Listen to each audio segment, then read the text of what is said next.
kung inyo pong naalala, meron pong go bag na promote si OCD. Kasi ito pong go bag na ito po yung gagamitin natin sakaling may mga emerhensiya.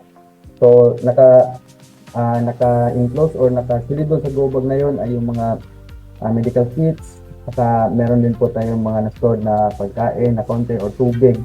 Just enough po. Kung meron mang malakas na lindol at may pagguho po naganap, ay kaya po natin na maka-survive.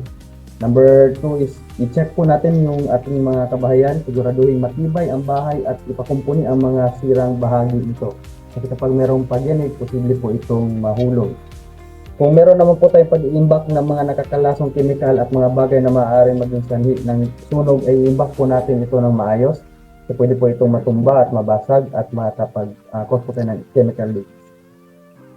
Sunod naman po siguraduhin ligtas ang pagkakalagay ng mga mabibigat at mga nakabiting bagay.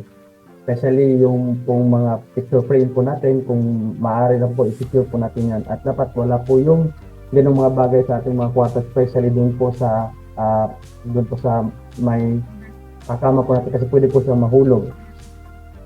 Then, magkipag-participate lastly sa mga office and community earthquake drills. Kasi ito po yung ginagawa po natin para po mapaghandaan natin at saka matest po natin yung interoperability po ng mga ahensya.